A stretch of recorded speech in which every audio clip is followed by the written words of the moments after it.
on Monday in the blessed day of month of Rabi' al-Awwal, the 3rd of the month or the 12th month, you'll get 8, 9, 10, 12. There's different opinions. The dominant and strongest opinion, it was on the 12th. And that's what, it's a national holiday in every single country, Muslim country, with the exception of one. But all the other Muslim countries have it as a national holiday to celebrate the Prophet ﷺ's birthday. And historically, it was celebrated with great fanfare throughout the Muslim world. The fact that the Mawlid has died down so much is, I think, a very bad sign, in fact, in the Muslim Ummah. That's my personal opinion. The Mawlid was an immense time of feeding people, of feeding the poor, of charity, of reading the seerah, of reading the shama'il, reciting qasaid, writing poems, delivering poems, visitations. It was a big time because people just felt the blessing of the Prophet, particularly in that month. But the Mawlid is celebrated throughout the year by people that celebrate the Mawlid. So it's not that they don't just celebrate it on Rabi' al-Awwal or the 12th, but literally will recite it. It's very beautiful to recite the Mawlid, and Barzanji's is certainly probably the best and most authoritative. Imam al-Qahtani, which is the Moroccan Mawlid, has a beautiful Mawlid also recited in Morocco. But it's something that you really want your children exposed to, the Mawlid. It's important to celebrate the birthday of the Prophet ﷺ. The birthday, the Mawlid, if anybody tells you that it's a bid'ah, well, Surah Maryam is basically a Mawlid because it's relating the story of how Jesus was born.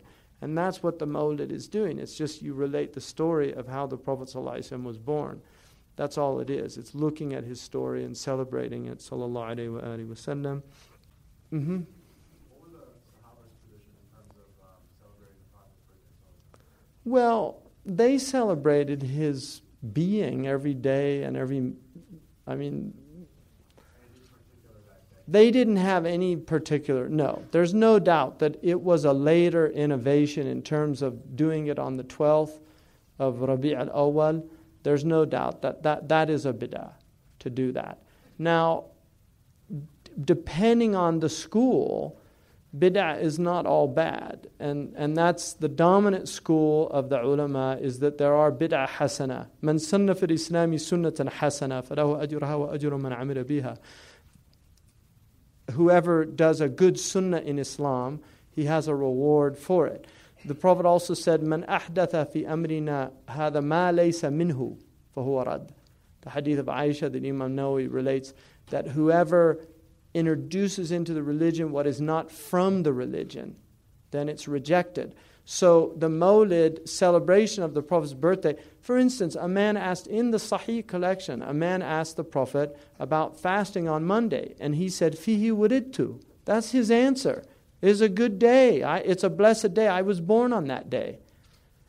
We know that in the Sahih collection also that Abu Lahab, his punishment is actually lessened because he freed Thuwayba on the girl that brought him the news of the Prophet's birthday was freed. Abu Lahab was so happy that his brother had a son that he said, "You're free, anti hurra." So he freed the girl. And the Prophet said because of that, because of his being happy of the Prophet's birthday, which is why don't say I don't celebrate the birthday, because that could be kufr. Just the Prophet said people will say ruba ahadikum yulqi yatakallamu bi kalimatin la yulqi laha bala. Maybe one of you will say a word, he doesn't think of what it really means. وَتَجُرُّهُ فِي جَهَنَّمَ 70 خَرِيفًا. It will drag him in the hellfire for 70 years. Because he doesn't think of what it means. So to say, I don't celebrate the birthday of the Prophet, a'udhu billah. I mean, what do you mean you don't celebrate his birthday? You have to. It's a fard to be happy he was born. If you don't celebrate it on that specific day, like I'm going to on the 12th of Rabi' al-Awwal, that's fine. That's a khilaf issue. The dominant opinion is it's permissible and mandub to do it, it's recommended. The other opinion is that it's an innovation and it's better not to do it, that's a valid opinion.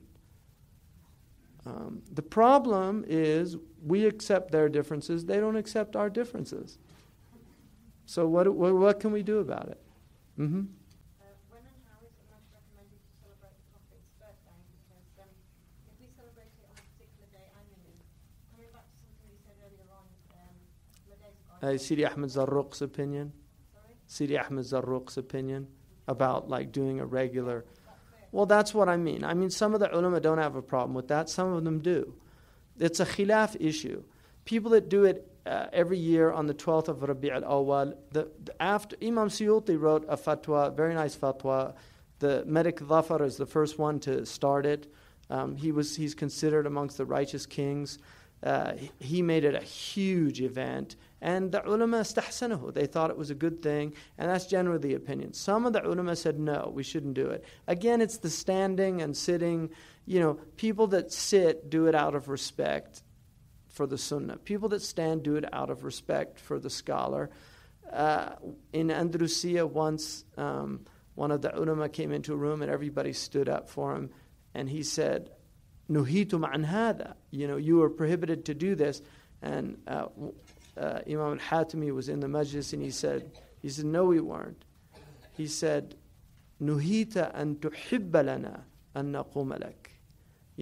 The prohibition is that you should like that we stand up for you. Now the Prophet ﷺ said to his Sahaba, لا تقوموا كما يقوم العجم. Don't stand up like the non-Arabs stand up. Right? That's true. Sidi Mawaq, one of the great Andalusian scholars, said in his commentary on Khalil that all of the hadiths in which the Prophet tells people not to behave like the non-Arabs is only for the Arabs. Because he was saying, maintain your distinctness as a people. Don't just... Because he knew that they were going to go into these other places. They would be flooded by other cultural traditions. And he was saying, hold on to your cultural distinctions. That's what he said it meant. And that makes a lot of sense to me personally. Mm-hmm. So what's the most appropriate way, do you think, to celebrate the birthday? Is there anything... I don't have any... I mean, personally, we celebrate the Mawlid. We celebrate it throughout the year, though. Not just specifically on the 12th. I mean, I celebrate it all the time. I read this is a Mawlid right here. I read it all the time. So I'm happy every day. Allahu Akbar. Happy birthday, Ya Rasulullah. Wallahi, I'm happy. I mean, alhamdulillah, I'm happy he was born every day of my life. Wallahi, I'm really happy. I don't need the 12th of Rabi' al-Awwal to be happy about it, but when the 12th is there, it's really nice too. So it's all good.